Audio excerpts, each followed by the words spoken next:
Bhimashankar अभयारण्यामध्ये plastic मुक्त जंगल अभियान यशस्वी।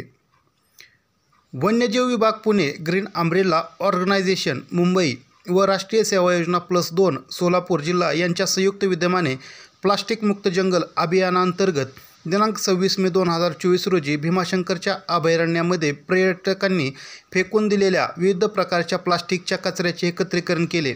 भारतातील अनेक प्रकारच्या जैवविविधतेपैकी संवेदनशील असणारी भीमाशंकरची जैवविविधता आहे, त्या जैवविविधतेचे संगोपन करण्याचा प्रयत्न केला। या एक दिवसाच्या प्लास्टिक मुक्त जंगल अभियानामध्ये ग्रीन अम्ब्रेला ऑर्गनायझेशनचे संस्थापक विक्रम येदे, योगेश क्षत्रिय तसेच त्यांचे सर्व स्वयंसेवक, वन्यजीव विभागाचे अधिकारी व कर्मचारी, राष्ट्रीय सेवा योजना +2 सोलापूर जिल्हा समन्वयक व यशवंतराव चव्हाण महाविद्यालय करमाळा येथील प्रकल्प अधिकारी लक्ष्मण राखसर, कैलासवासी शंकरराव बाजीराव पाटील माध्यमिक व उच्च माध्यमिक विद्यालय अनगर येथील प्रकल्प अधिकारी Pandurang Shinde sir, new English school व ज्युनियर कॉलेज सांगोलाचे प्रकल्प अधिकारी संतोष राजगुरू व सौ सुलेखा मुलानी मॅडम, शिवणे माध्यमिक व उच्च माध्यमिक विद्यालय शिवणे येथील प्रकल्प अधिकारी विठ्ठल वळेकर सर, काशीलिंग शेळके सर तसेच स्वयंसेवक मोठ्या संख्येने उपस्थित झालेले होते।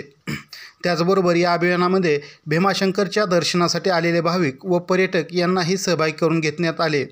आजूबाजूच्या मानवी संचार असणाऱ्या परिसरातून जवळजवळ 4 ते 5 टन प्लास्टिक कचरा गोळा करण्यात आला व त्याची योग्य पद्धतीने विल्हेवाट लावण्यात आली। प्लास्टिकचा कचरा 400 ते 450 वर्षे कुजत नाही व त्याचा मातीमध्ये विषारी अंश राहतो, जमीन नापीक बनते, प्राणी प्लास्टिक खातात त्यामुळे त्यांच्या आरोग्यावर दुष्परिणाम होतो, तसेच पक्ष्यांचा सुद्धा प्रजनन क्षमतेवर त्याचा वाईट परिणाम होतो। कालांतराने हा कचरा पाण्यामध्ये मिसळून पिण्याच्या पाण्यामध्ये सुद्धा त्याचा अंश मिसळतो, पर्यायाने मानवी आरोग्यावर व जैवविविधतेवर त्याचा वाईट परिणाम होतो। या सर्व गोष्टीचा विचार करता हा प्लास्टिक कचरा पृथ्वीसाठी व पृथ्वीवर राहणाऱ्या सर्व सजीवासाठी किती घातक आहे हे जाणून घेणे गरजेचे आहे।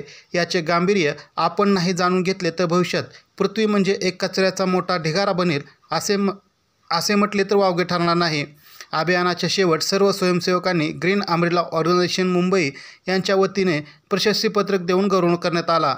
ऑर्गनायझेशनचे संस्थापक विक्रम येदे यांनी सर्व कार्यक्रमाधिकारी व स्वयंसेवक यांचे स्वागत केले व योगेश क्षत्रिय यांनी आभार मानले। त्याचप्रमाणे वृक्षारोपण व प्लास्टिक मुक्त परिसर जनजागरण मोहीम राबवण्यात येणार असल्याचेही यावेळी सांगण्यात आले।